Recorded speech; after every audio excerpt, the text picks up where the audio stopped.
Oh, and we're already recording, so we got to get the Intro. branding going. 3, 2, 1.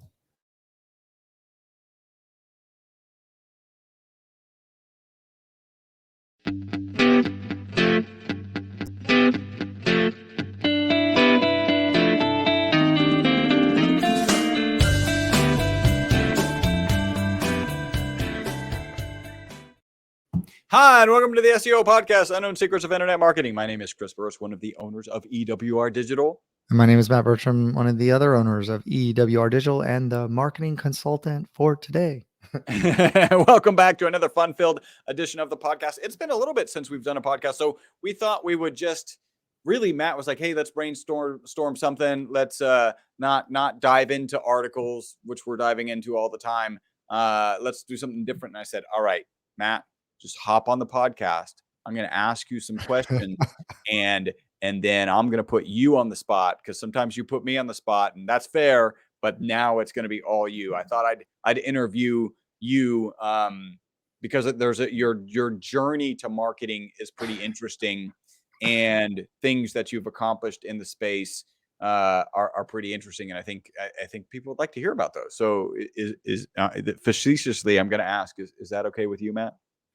You know, when you threw it out before, I kind of laughed about it, and you're like, no, let's do it. And I was like, all right, let's do it. Like, I'm sure that people have been listening might want to know a little bit more behind the scenes, what's going on. So Yeah. All right. Well. Let's jump into this. So, what motivated you? Because your previous career, and you've owned companies, you've worked at companies.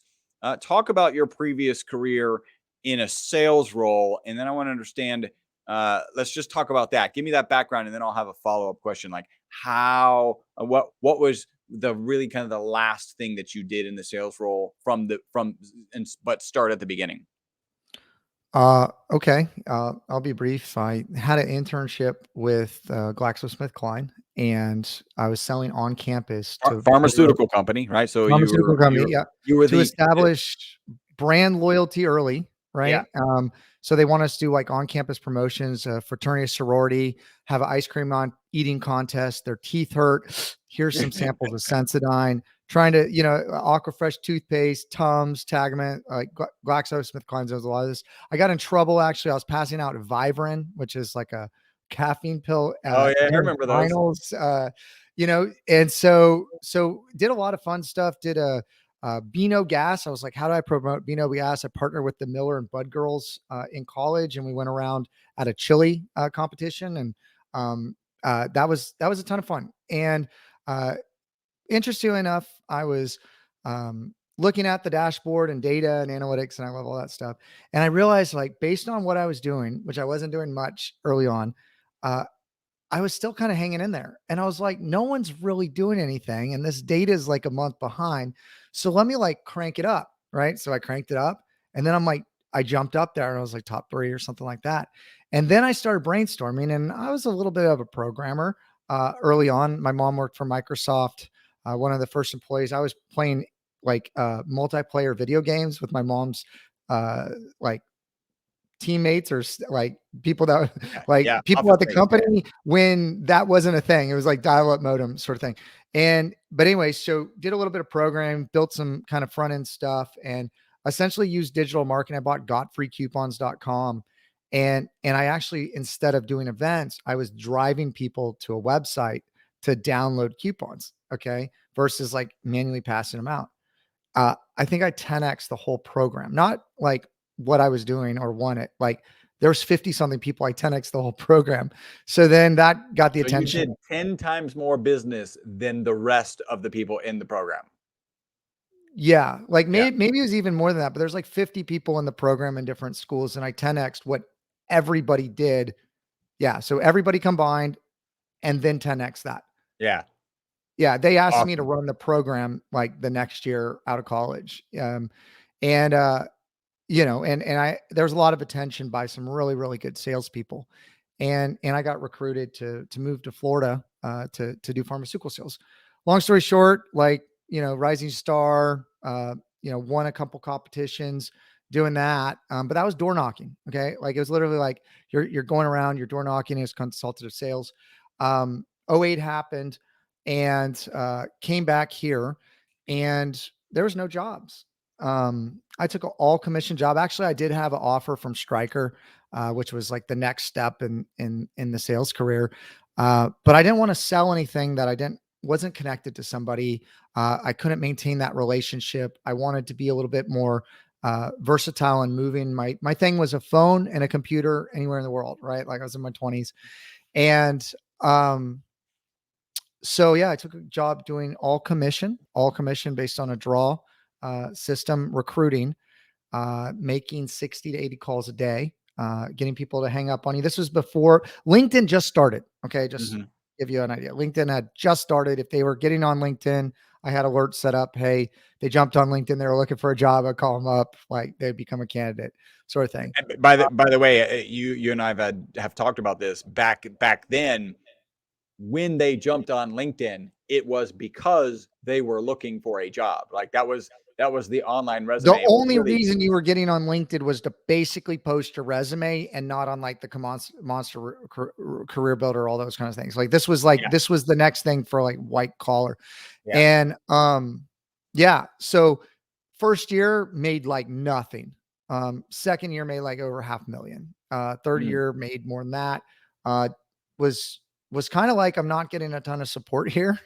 And I stepped out to do my own thing. And then uh built that up and you know, a $40 million company came in and acquired me to get a footprint in the territory. And then I've done some other things in the past. But going to digital marketing, and sorry to speed this up, that's kind of like a sales, more of a sales background, Well, but here, I'll ask the question, and then that'll be oh, perfect. okay. What motivated you to transition from sales career to a marketing expert?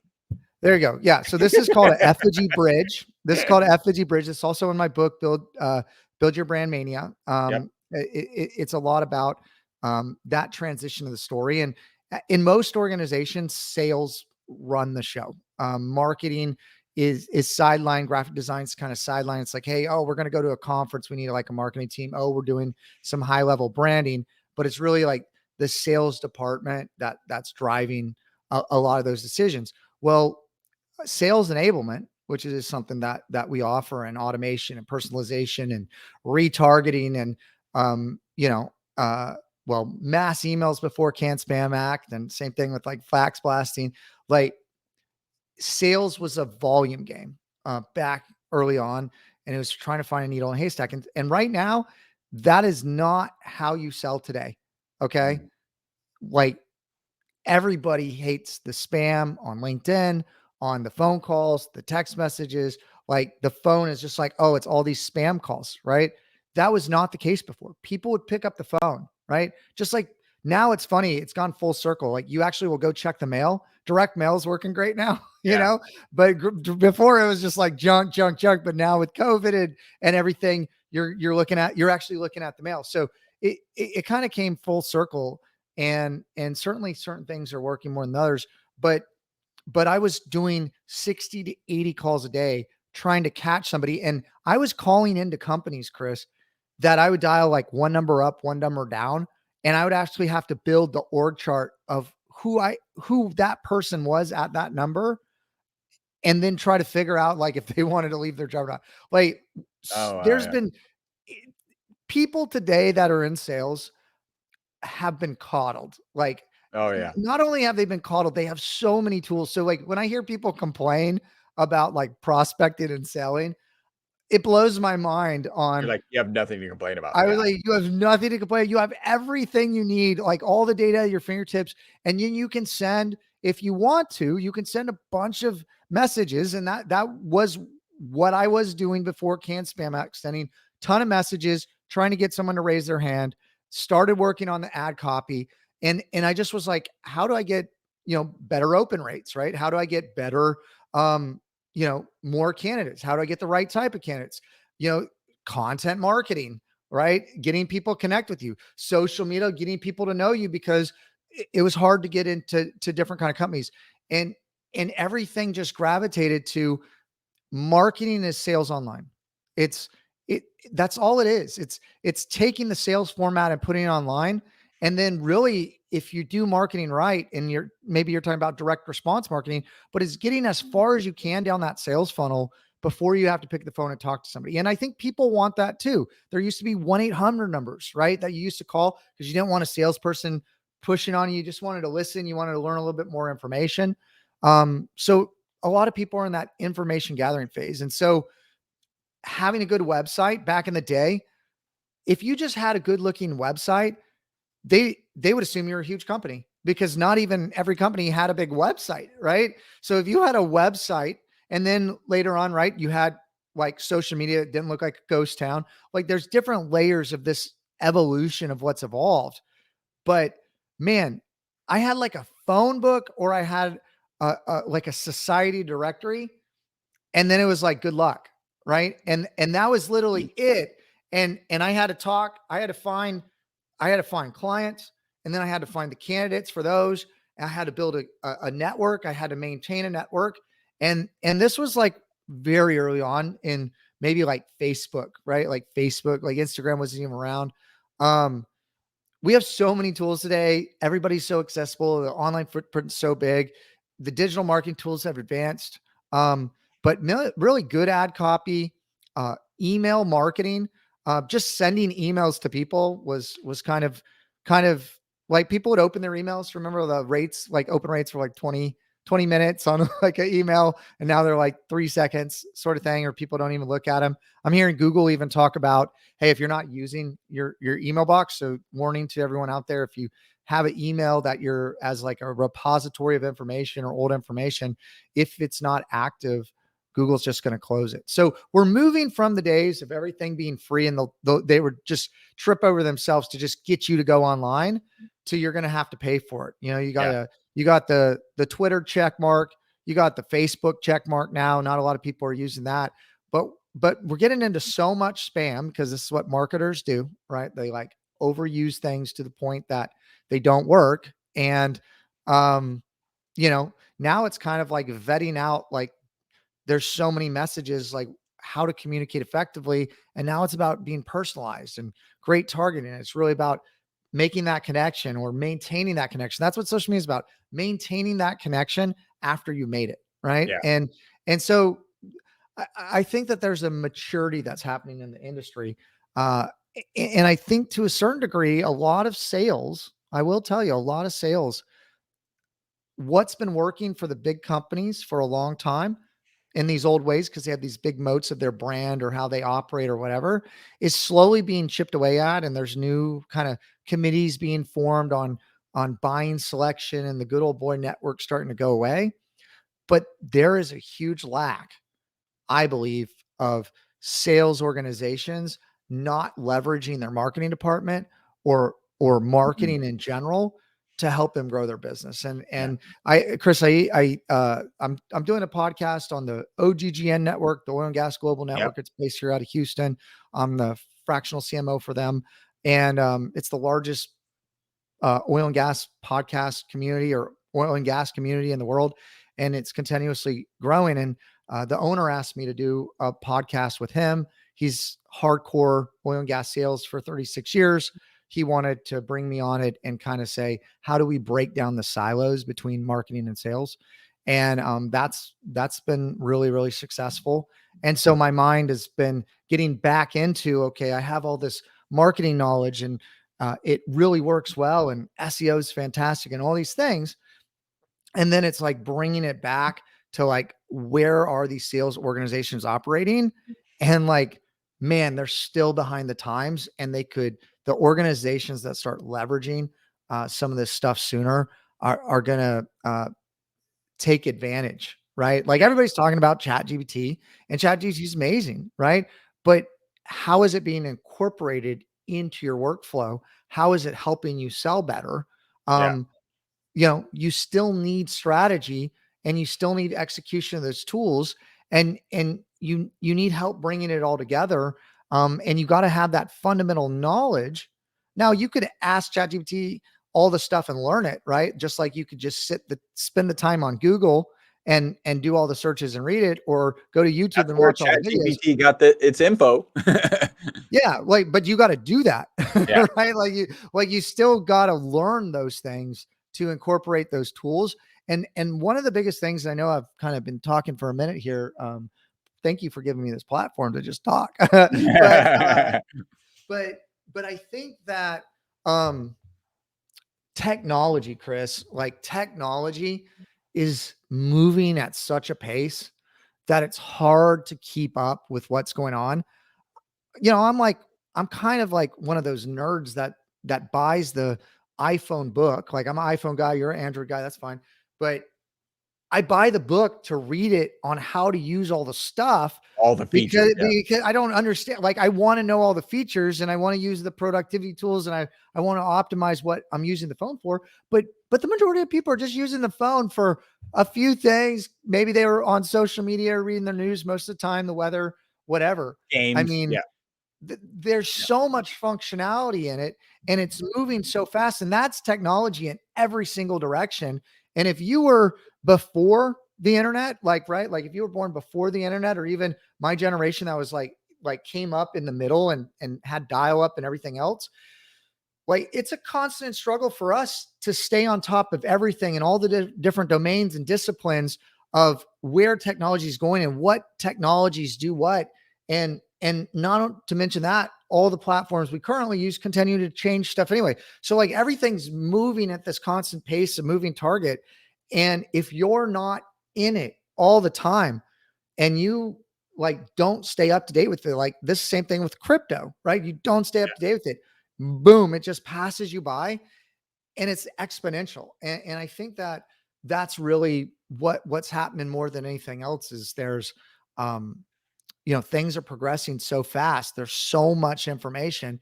It's kind of like finding that signal and figuring out what you want to focus on, and then focusing on figuring out how to get that done. um is what I think it's about today. It's not about the information. All the information is out there, right? So Yeah.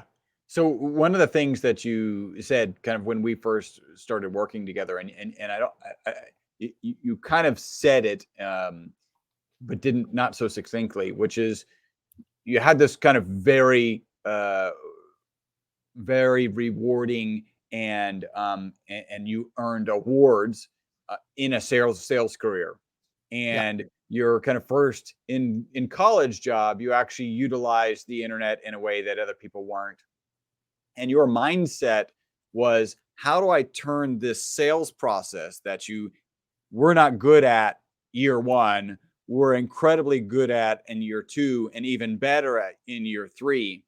um, how do you turn that into something that you can do online? And and if you couple that with a stat that we use quite regularly on the podcast, which is 80% of the sales process is complete by the time you're on the phone with the yeah, customer, right? Like yep, that's already happened. That's really, marketing has taken over 80%, according to that stat, of the sales process. It's not that the sales process begins, whatever, 25 years ago, the sales process started when you picked up the phone. Now it's almost done. That's actually what's happening. And it puts you in a unique position to have the right strategies of, here's what I would have done in a sales situation. And now I'm trying to implement that online in a funnel, in a landing page, and then the actual marketing strategy and the actual ads. What do the ads look like? And so I think that puts you in a unique position. So that's one of the reasons that I wanted to kind of give the opportunity for the audience to get to know you a little bit better. Um, I've got a question. So you're a two-time Amazon best-selling author, right? How did you leverage your marketing expertise to successfully promote and sell those books? And also, how do you use those books in any strategy that you might use them? uh yeah, I mean, I wrote the books through, like, I write a lot and journal, and it was really like putting together documentation of a bunch of different blogs or a story or articles or whatever. Really just having an idea of what you want to put together. We could even turn a number of our podcasts, right? We could bundle them into a book and sell Of them. Maybe we course. should do Yeah. that. I Yeah. haven't even thought about that. But the reality is, um, Google looks at something called EAT: expertise, authoritativeness, and trust. They've added, management of the site also is important. And then they've added experience, right?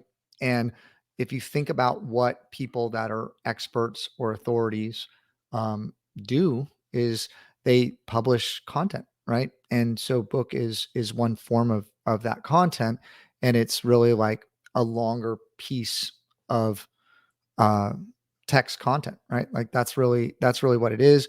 I think, depending on what your intent is, right? When you write the book, it could certainly be used as a lead gen for sales. The EOS program, which we recently went through, their book Traction, that's what it is, right? Like that's the book that kind of hooks you in to understand the methodology, and then they lead you to a series of other books or to connect you with somebody, right? And I think that that's commonly used. A lot of the authors that are making money selling these books um, have to write books all the time because there's kind of a bell curve of different people that will buy the books. There's also building a community and audience. Certainly, there's ways to run ads on Amazon and other channels to promote these books. But I think, like every strategy, Chris, it has to be an integrated strategy. It's not a silver bullet, right? There's not one thing that just does it all, right? It's like SEO brings them to the site, but if the site doesn't convert, if the branding isn't good, like, you know what I mean? Like you don't get the people signing up or taking action or buying. Um, there's a myriad of factors that have to happen. Um, but I like to share. I like to help people. I like to coach. Certainly, that's something that I was hoping to do more of towards the end of this year, and we have some plans for that. Uh, but I like sharing information. I feel like some of this information that I'm learning and that I'm reading, and even through our podcast, like it's too valuable to keep like bottled up, right? It's like, let's Yeah. put it out there. Let's put it out there to the world. Let's help people. And it's really great to hear the feedback that we hear. And the businesses we help. And I think working at EWR2, it's a really rich experience for all the employees and contractors. And we're really looking at growing that community. Really looking at maybe even a certification type program where uh, I'm I've always been like a recruiter. Like I like to connect people, um, and I, I think that there's an opportunity to um, generate a lot of leads. We've been generating a lot of leads, and we've been doing a lot of hiring. And I think that it's probably to the point that there's a lot of solo entrepreneurs out there, or smaller agencies that need help to scale. And um, want to be part of a network or have people that know how to do technical or fix problems for them, or coaching, or whatever. Because the data says there's so many of these smaller agencies, and then there's a couple bigger ones, right? And Yeah. we've walked that path. I call it walking through the desert to get to the other side. And I think I want to give back and help. And I have another book coming out about SEO. Why am I writing it? Like, well, it's a lot of great information about SEO, and it's something I like to share. And then it's a tool to be able to share to people that I'm authority in the space. And the reality is, you put something out there, it's really kind of like how do people respond to it, right? Like you're putting yourself out there, It's and nerve wracking. right, and like Yeah. like how do people how does it sit with the community? I mean, when you write a blog, really you're and you get it indexed in Google, you you're putting what you're saying into the national conversation. And Google has based on query for diversity, so if you differentiate from like what the commonly said thing is, it's like it's going to show up. If you add something on top of what other people are saying, that's more authoritative and is better expert content, like you're going to show up, right? Like this is the hive mind of the world of knowledge. And if you understand, uh, well, how the internet works, and you can publish a blog, and there's so many tools to do that. And there's so many things to get indexed, like join the national conversation of what's happening, right? Like everything's becoming digital. I believe that, uh, like you want to make that next step. So I think the book, I guess, Chris, is the books are about, just like podcasting is talking about something in long form content, right? When the attention span is 7 seconds. So, or less, you you could definitely do TikTok shorts, right? Mm. Who are you speaking to? What is the type of information you're communicating? You could also take that whole book and then turn it into a bunch of TikTok shorts, right? Like you could do that. Um, it's just a different, format. We definitely, run ads, to target audiences in certain segments to get brand recognition or authority in those areas. It's something that we sell or even give out at different events. It's just another tool in the tool belt. And it's, I don't know, I almost look at it, Chris, uh, like when I do certain type of work, if I build something with my hands or I do like yard work or something like that, there's like this sense of accomplishment. Like I love Yeah. building websites too. Like you look at it, you're like, I did that, right? SEO, and sometimes digital ads, like, the analytics, it's not out, it's not always a great deliverable. You got to work on how you package it and you present it to the client. But when you have something that like is tangible, that's, I've accomplished this, right? Like this body of work. And I don't know, there's just something about that for me, of like the sense of accomplishment. So Yeah, and when the customer comes back and they're like raving about the leads, just as a case study, starting with 40 clients, 18 months later I think it was 120 clients, like those, like that just makes you feel good about what you do on a regular basis. So I certainly can have I certainly agree with that experience. All right, so you're in a unique position, high end sales, high end marketing, and I think there's some value to be extracted here. So I really have two more questions, and then we can wrap this up. all right. Which one do I want to do first? I think I want to do. All right. So for the for younger Matt from years ago, and what I Okay. really mean is for people who are in the sales role, you now have a whole interesting skill set of marketing. What advice to people in the sales role would you give from the marketing perspective that you have now? Well, it depends what type of sales role it is, right? Like, are you constantly prospecting all the time? Are you developing accounts?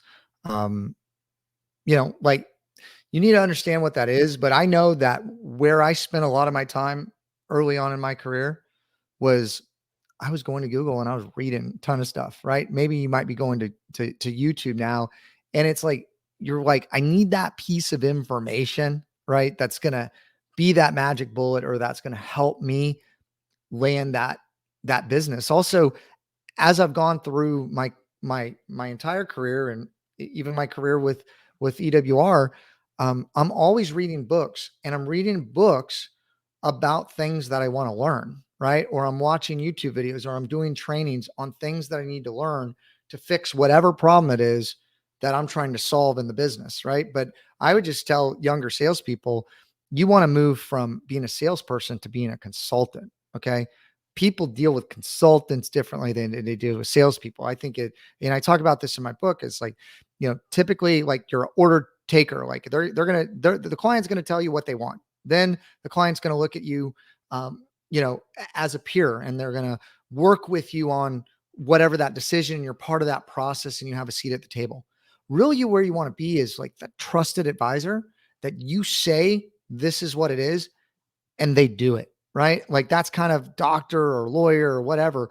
Like you want to Credibility. be at the consultant level and have such a level of knowledge. And I competed with different people in the market pharmaceutical industry, and typically people were attractive. Like maybe that was a generality, but it seemed to be true.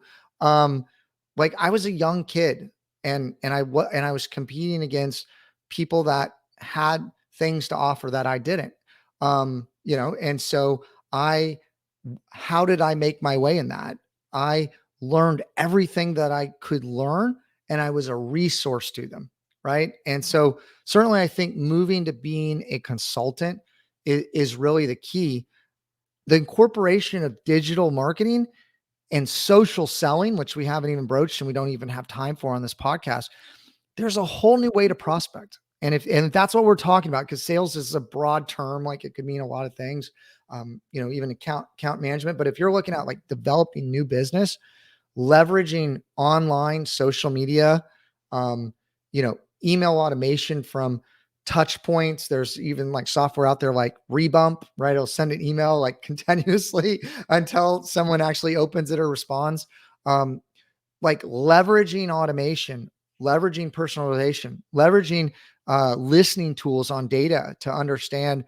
But also, I think understanding and this is where businesses have failed, in my opinion. Okay, from my perspective, I'm not saying all businesses, but I don't think most businesses, I'm talking like huge enterprise companies down to like small SMBs, who is the target you're going after? What is the target persona?